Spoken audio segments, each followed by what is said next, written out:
अगर मैं आज आपसे एक सिंपल सवाल पूछूं कि क्या अर्लिंग हालैंड ने एक्चुअली में मैनचेस्टर सिटी को बेटर बनाया वर्स बनाया, तो इसके बहुत चांसेस है कि आप यहां पर अर्लिंग हालैंड के हर एक गोल जिस पे एहतियात ने शोर मचाया या फिर हर एक वो मीडिया या फिर न्यूज़पेपर या फिर डिजिटल मीडिया जहां पर वो हेडलाइन बनी है उसकी चकाचौंध में ये आंसर दे दोगे कि हाँ भाई एब्सोल्युटली अर्लिंग हालैंड ने यहां पर मैनचेस्टर सिटी को बेटर बनाया है। और ये कोई गलत नहीं है, क्योंकि एक्चुअली में इस वीडियो पर रिसर्च करने से पहले मेरा भी यही मानना था और अभी भी है कुछ हद तक। इस वीडियो के दौरान एक्चुअली में हम लोग लेयर्स बाय लेयर और एक डिटेल्ड ओवरव्यू करने वाले हैं कि क्या सही में अर्लिंग हालैंड हर उस फैक्ट, हर उस कंटेक्स्ट, हर उस स्टोरी, हर उस रीजन पे कि क्या सही में अर्लिंग हालैंड ने मैनचेस्टर सिटी को बेटर बनाया है या फिर एक्चुअली में एक नेगेटिव इंपैक्ट छोड़ा है। अब देखो, अर्लिंग हालैंड एक्चुअली में एक वर्ल्ड क्लास स्ट्राइकर है एंड डेफिनेटली करंट फॉर्म की बात करें तो one of the best striker है। और अर्लिंग हालैंड की रेस भी कोई मामूली नहीं थी, बल्कि बड़े बड़े यूरोपियन क्लब्स भी उसको साइन करने की रेस में काफी ज्यादा इंटरेस्टेड थे। चाहे हम बात करें यहाँ पर रियल मैड्रिड के चैंपियंस लीग ग्लोरी की, चाहे हम बात करते हैं बार्सिलोना के नए रिबिल्ड के सुपरस्टार की, चेल्सी के नए स्टारडम की, या फिर मैनचेस्टर सिटी में पेप गार्डियोला की वो प्रीमियर लीग डोमिनेंट ग्लोरी, जिसको एक्चुअली में अर्लिंग हालैंड ज्यादा सूट या फिर ज्यादा भाएगा। और अल्टीमेटली मैनचेस्टर सिटी इस रेस को जीत गई। और ऐसा नहीं है कि यहां पर अर्लिंग हालैंड को अडेप्ट करने में कोई टाइम लगा। लगभग अगर नंबर्स की बात करें तो 20-21 गेम में 25 प्रीमियर लीग गोल, कोई डाउट ही नहीं है कि वो यहाँ पर प्रीमियर लीग का रिकॉर्ड तोड़ देगा। 4 हैट्रिक मार दी प्रीमियर लीग में, जो कि कोई मामूली बात नहीं है। और रिकॉर्ड ऐसे बनाए जा रहे हैं जो कि एक्चुअली में यहाँ पर कोई भी एक्स्ट्रा ऑर्डिनरी प्लेयर ही बना पाएगा। तो फिर इस सवाल की जरूरत ही क्या पड़ी कि अर्लिंग हालैंड का ओवरऑल इंपैक्ट एक्चुअली में मैनचेस्टर सिटी पे क्या है। अब देखो, कुछ नंबर्स की बात करते हैं। अगर प्रीमियर लीग में मैनचेस्टर सिटी के इस सीजन लास्ट सीजन कंपेयर कर रहे हैं तो 40% मैनचेस्टर सिटी ज्यादा कंसीड कर रही है, ज्यादा गोल खा रही है। और इसके पीछे तुम कहोगे कि अर्लिंग हालैंड कैसे रिस्पॉन्सिबल है, वो हम इस वीडियो में आगे जाने के बात करेंगे। इसके साथ ही अगर हम यहां पर थोड़ा प्रीमियर लीग के पॉइंट्स टेबल को भी देखें तो मैनचेस्टर सिटी इस सीजन लास्ट सीजन के कंपैरिजन में इस पॉइंट ऑफ टाइम पे थोड़ा खराब परफॉर्म कर रही है, लगभग 4-5 पॉइंट। और इस बात का अंदाजा हम इस चीज से भी लगा सकते हैं, अगर पिछले सीजन की बात करें तो जो एवरेज पॉइंट्स पर गेम मैनचेस्टर सिटी अर्न कर रही थी वो थी लगभग 2.45, और अगर इस सीजन की बात करें तो कम हो गया और आ गया यहाँ पर 2.25। इसी तरह अगर मैनचेस्टर सिटी के यहाँ पर अगर हम गोल डिफरेंस की बात करें, यानी कि उस रेशियो की बात करें कि आप कितना गोल स्कोर कर रहे हो और कितना कंसीड कर रहे हो,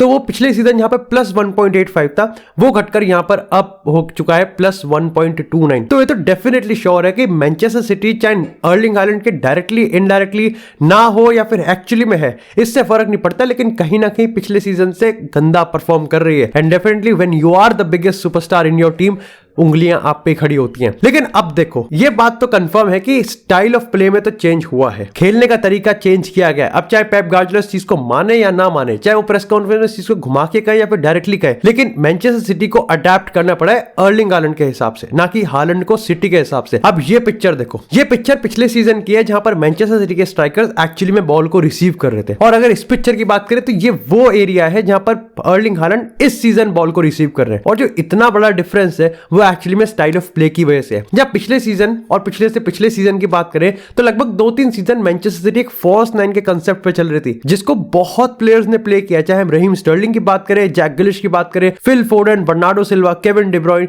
या फिर रियद माहरेज। वहीं अगर इस सीजन की बात करें तो सिर्फ एक बंदा खेल रहा है, और ये फॉल्स 9 नहीं बल्कि एक सेंट्रल नंबर 9 है, वो है अर्लिंग हालैंड। तो डेफिनेटली जो एरिया है वो यहां पर काफी ज्यादा रिस्ट्रिक्टेड हो चुका है। जहां पिछले सीजन हम लोग ये देख पा रहे थे कि मैनचेस्टर सिटी की जो पोजीशनिंग अनप्रेडिक्टेबिलिटी है, ऑपोजिशन एक्चुअली में कन्विंस या फिर कॉन्फिडेंट नहीं हो सकता कि यहां पर कौन सा प्लेयर कौन सी पोजीशन को ग्रैब करेगा और कहां पर सिटी ओवरलोड कर सकती है। वहीं अगर इस सीजन की बात करें तो मैं ये तो नहीं कहूंगा कि एक्चुअली में हर ऑपोजिशन ने इस चीज को कंप्लीटली नलिफाई कर दिया है, लेकिन एक्चुअली में अब हर ऑपोजिशन को एटलीस्ट ये पता होता है कि वो अर्लिंग हालैंड जोन कौन सा है जहां पर अर्लिंग हालैंड रहेगा। अब खैर अर्लिंग हालैंड उस जोन को प्रिडिक्टेबल होते हुए भी एक्चुअली 25 गोल मारता है, ये अर्लिंग हालैंड की खुद की यहां पर उसकी कैपेबिलिटी है। लेकिन इससे हम ये नहीं कह सकते कि पेप गार्डियोला इससे पूरी तरीके से सेटिस्फाइड है। अपने हाल ही में मैनचेस्टर सिटी के पोस्ट मैच प्रेस कॉन्फ्रेंस में उन्होंने इस चीज को काफी बार कॉन्फिडेंटली कहा है कि वो चाहते हैं कि यहां पर मैनचेस्टर सिटी अपने सेटल्ड फेज या फिर ऑपोजिशन के अटैकिंग सीक्वेंस की बात करें तो वहां पर बॉल और ज्यादा रखें। और ये पेप गार्डियोला की फिलॉसफी है कि वो चाहता है कि डेफिनेटली मैनचेस्टर सिटी जब भी अटैक करे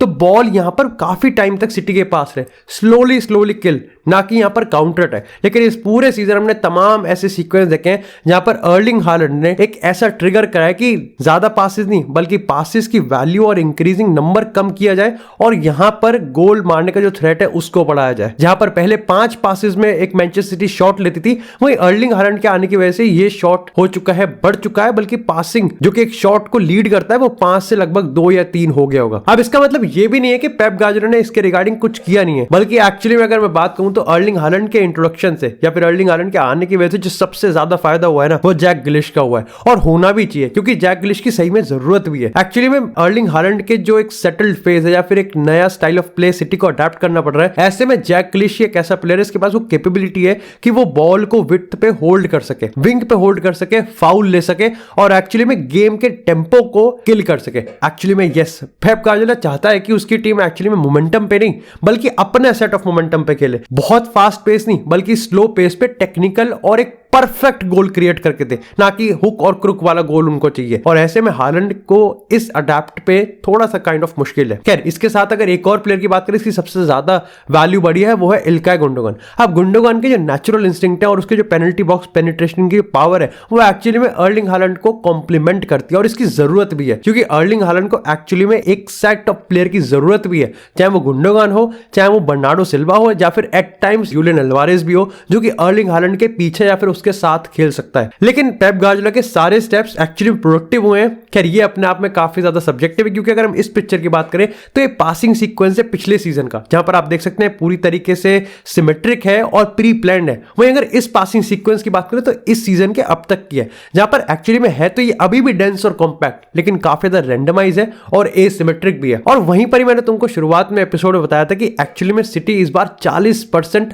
ज्यादा कंसीड करने लगी है और इसके पीछे भी यहां पर अगेन जो मैनचेस्टर सिटी का एक्चुअली में जो पासिंग पर सीक्वेंस जो कि लीड करेगा एक शॉट को, वो कम हो गया है। यानी कि जो पेशेंस लेवल है मैनचेस्टर सिटी का वो अर्लिंग हालैंड की वजह से कम हो गया है। और जहां पर ये सारा का सारा स्ट्रक्चर जो प्रोग्राम है ना, वो ऐसा किया गया कि कोडिंग लगाई है जो कि एक्चुअली में लीड करनी चाहिए हर एक सीक्वेंस को अर्लिंग हालैंड ही एंड करेगा, हर वो पासिंग सीक्वेंस जो कि अर्लिंग हालैंड के लिए बनाया जा रहा है। इन सब की वजह से एक्चुअली में मैनचेस्टर सिटी अब ऑपोजिशन हाफ की बजाय अपने ही हाफ में ज्यादा बॉल रोटेट करती है और ये हम इस स्टैट से भी देख सकते हैं, क्योंकि एक्चुअली में मैनचेस्टर सिटी बॉल रोटेट करती है और इस अपॉर्चुनिटी का वेट करती है कि अर्लिंग हालैंड के लिए स्पेस कब बनेगा या फिर अर्लिंग हालैंड के लिए एक रन कब बन रहा है या फिर अर्लिंग हालैंड बॉक्स में एक परफेक्ट बॉल का वेट कब कर रहा है। लेकिन ऐसा नहीं है कि पेप गार्डियोला ने जितनी भी चीजें करी हैं वो सारी की सारी प्रोडक्टिव रही हैं। एक स्टाइल ऑफ प्ले में चेंज जो कि काफी ज्यादा कॉन्सिक्वेंशियल एटलीस्ट अब तक रहा है, वो है यहाँ पर जाओ कैंसेलो का बाहर रहना। अब ये तो कंफर्म था कि जाओ कैंसेलो जिस तरीके से लास्ट सीजन परफॉर्म कर रहा था वो अपने आप में काफी ज्यादा आइकॉनिक था, चाहे मिडफील्डर की बात करें, चाहे फुल बैक की बात करें, असिस्ट की बात करें, शॉट की बात करें। जाओ कैंसेलो ने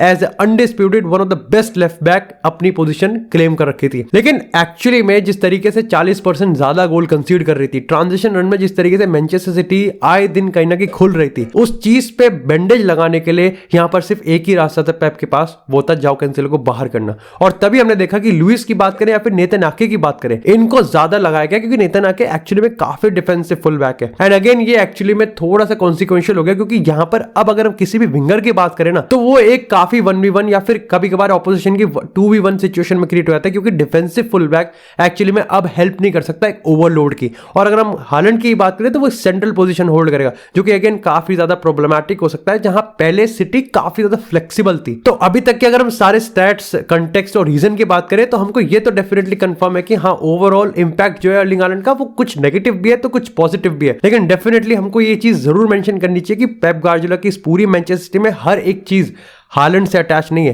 क्योंकि जहां हमको ये तो पता है कि हालैंड की वजह से स्टाइल ऑफ चेंज हुआ है, लेकिन हमको ये भी मानना पड़ेगा कि यहां पर रूबन दियास, एमरिक लेपोर्ट की कमी भी खल रही है। हमको ये भी मानना पड़ेगा कि गैब्रियल जेसुस और जिंचेंको के जाने के बाद कहीं ना कहीं सिटी ने अपना रिदम खोया है। जहां रहीम स्टर्लिंग की अगर हम बात करें कि उसके ऐसा रनर भी अभी तक मैनचेस्टर सिटी को मिला नहीं है, और जहां फिल फोडन जो कि काफी ब्राइट प्लेयर है मैनचेस्टर सिटी की स्क्वाड का, उसको भी पेप गार्डियोला एक्चुअली में सही से एम्बेड कर नहीं पाया है। लेकिन इन सबको पढ़ने के बाद एक सवाल ये भी खड़ा होता है कि क्या सही में मैनचेस्टर सिटी के फैंस को फर्क पड़ता है कि अर्लिंग हालैंड उनके स्टेट ऑफ गेम को ओवरऑल नेगेटिव इंपैक्ट करता है या फिर पॉजिटिव इंपैक्ट करता है, क्योंकि as far as we are concern Erling Haaland 25 goal मार रहे हैं और आने वाले टाइम में शायद से ये रिकॉर्ड 50 तक भी आ सकता है, 55 तक भी जा सकता है। और ये भी कंफर्म है कि एक्चुअली में अर्लिंग हालैंड को पेप गार्डियोला के इस पूरे ब्यूटीफुल सिस्टम को और एलिगेंट बनाने के लिए नहीं बल्कि चैंपियन लीग जितवाने के लिए रखा था। लेकिन यहां पर एक डिफरेंस है, क्योंकि Erling Haaland is a pure definition of hook और क्रुक गोल। वो एक ऐसे गोल भी क्रिएट कर सकता है जहां पर आपको उम्मीद भी नहीं है कि शायद से कोई एक चांस भी क्रिएट कर सकता है। लेकिन वही पेप गार्डियोला की बात करें तो वो एक फिलॉसफी से चलता है, उसके हिसाब से हर एक गोल एक परफेक्टली क्रिएट होना चाहिए। और चैंपियंस लीग के लिए हमने ये चीज देखी है कि आपको सबसे ज्यादा खूबसूरत स्कोर होना नहीं चाहिए, आपको सबसे ज्यादा एलिगेंट प्ले ऑफ स्टाइल नहीं होना चाहिए, आपको बस जीतना आना चाहिए, आपको बस क्लच करना आना चाहिए। एंड डेफिनेटली अर्लिंग हालैंड वो चांस आपको देता है। ये देखने वाली बात है कि एक्चुअली में क्या पेप गार्डियोला एक अडेप्टिव या फिर एक कह सकते हैं कि एक एडजस्टेड स्क्वाड या फिर एक स्टाइल ऑफ प्ले जो कि टोटली सिर्फ अर्लिंग हालैंड के लिए बना हुआ है उस पे बेट करना ज्यादा प्रेफर करता है, या फिर एक्चुअली में अपनी फिलॉसफी जो कि उसकी पेप गार्डियोला स्टाइल फिलॉसफी है उससे ही वो यहां पर चैंपियन लीग जीतना ज्यादा प्रेफर करेगा, क्योंकि दोनों में एक काफी बड़ा डिफरेंस है।